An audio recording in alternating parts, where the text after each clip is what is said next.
अस्सलाम वालेकुम नाज़रीन, मैं हूँ मियाँ असगर सलीमी। फ़नकार बरदरी ने तमाम हुकूमती मेडल्स और सरकारी एज़ाज़ात वापस करने का ऐलान किया है। ये भी कहा है कि वो किसी भी हुकूमती तकरीब का हिस्सा नहीं होंगे। आखिर सवाल ये पैदा होता है कि वो कौन से अवामिल हैं जिसकी वजह से फ़नकार बरदरी ने इतना बड़ा कदम उठाया है, और वो कौन से फ़नकार हैं जिन्होंने हुकूमती तकरीबात का बाइकआउट करने का और जो मेडल्स है वो वापस करने का ऐलान किया है।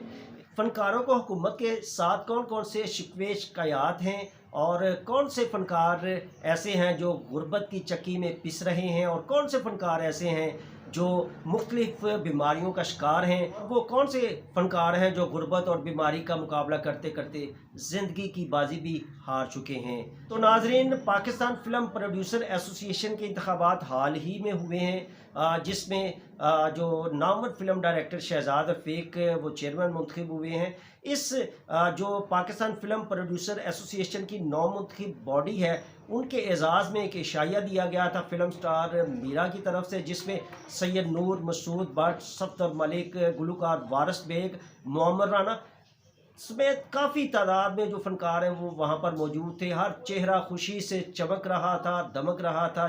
जब बातचीत के लिए सैयद नूर डाइस पर आए तो उन्होंने जो ऐलान किया वो सब के लिए हैरानकुन था। उनका ये कहना था कि हुकूमत हमारे साथ सौतेली माँ जैसा सलूक कर रही है।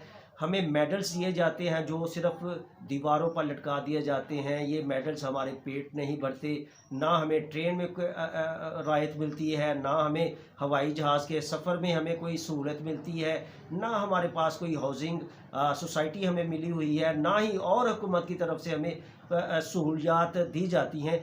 सैयद नूर का ये भी कहना था कि हुकूमत हमें मुसलसल नज़रअंदाज कर रही है, जिसके बाद हमारे पास कोई ऑप्शन नहीं है कि हम अपने मेडल्स वापस कर दें और एज़ाज़ात वापस कर दें, और इसके अलावा जो तकरीबात है वहाँ पर ना जाएं। हम वहाँ पर जाकर क्यों अपना वक्त ज़ाया करें। और जब सैयद नूर ने ये ऐलानात किए तो उस वक्त जो पाकिस्तान फ़िल्म प्रोड्यूसर एसोसिएशन के चेयरमैन शहजाद रफ़ीक समेत वहाँ पर मौजूद जितनी भी फ़नकार बरदरी थी, उन्होंने सैयद नूर के इस फ़ैसले की तायद की। हक़ाइक़ में देखा जाए तो सैयद नूर की बातों में काफ़ी हद तक सच्चाई भी है।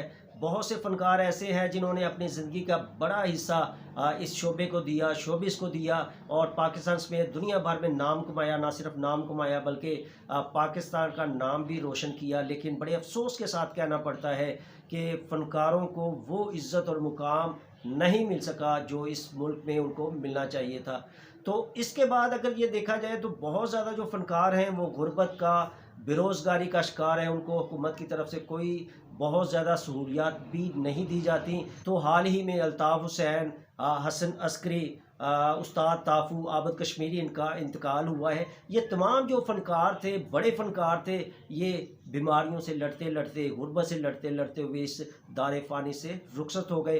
तो अब भी जो फ़नकार मौजूद है, जिसमें फ़रदौस जमाल, उनको भी कैंसर हुआ है। इसके अलावा जो नामवर पंजाबी फ़िल्मों के जो विलन है शफ़क़त चीमा, वो भी शदीद बीमार हैं, बल्कि वेंटिलेटर पर मौजूद हैं।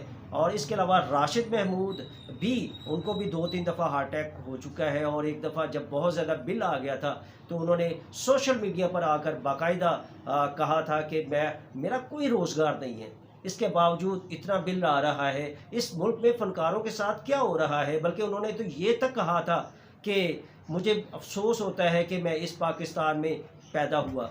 तो मैं समझता हूँ कि जो सूरत हाल राशिद महमूद की है, इस तरह की जो फ़नकार बरदरी की बहुत ज़्यादा सूरत हाल वो पतली है। नाज़रीन, आपको ये बता दूँ कि हुकूमत की तरफ से एक आर्टिस्ट स्पोर्ट फ़ंड कायम किया गया है, जिसका मकसद यही है कि फ़नकारों का ख्याल रखा जाए, और अगर उनको इलाज मुआवजे की ज़रूरत है, या उनकी बेटी की शादी है, या इस तरह की कोई और बुनियादी ज़रूरत है, उस हवाले से उनकी मदद की जाए। तो उस हवाले से जो हमें पता चला है कि वो 5,000 माहाना उसकी रकम होती है। हुकूमत ने कई दफ़ा ऐलान किया है कि ये जो रकम है कम है, इसको हम बढ़ाकर 25,000 कर देंगे। लेकिन अफसोस का मुकाम ये है कि जी ये जो 5,000 रकम है, ये भी मुश्किल बुनियादों पर नहीं मिलती।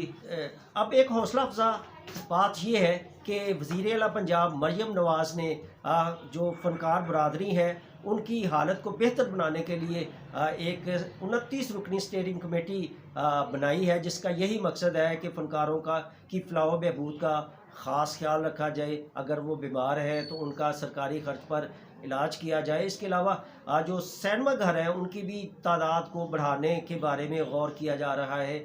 इसके अलावा ये जो कमेटी है फ़नकारों के लिए हाउसिंग स्कीम के बारे में भी तजावीज़ देगी।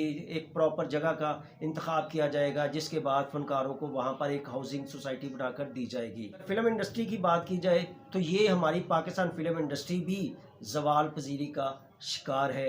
वो लाहौर के वो निगार खाने जहाँ पर फ़नकारों की हर वक्त रौनक रहती थी, वहाँ पर भी वीरानियों ने डेरे डाले हुए हैं। नाज़रीन, फ़नकार बरादरी ने बड़ा ऐलान कर दिया है, हुकूमत ने भी अपनी तरफ से एक बड़ा ऐलान कर दिया है, 29 रुकनी कमेटी भी बना दी है। तो नाज़रीन, ये सारी सूरत हाल थी जिसका मैंने आपको तफसील के साथ ज़िक्र किया। और अब हम देखते हैं उम्मत और फ़नकार बरादरी आगे जाकर मज़ीद एक दूसरे के करीब आते हैं या इनके दरमियान जो फासले हैं बढ़ जाते हैं। इसका हमें और आपको इंतज़ार रहेगा।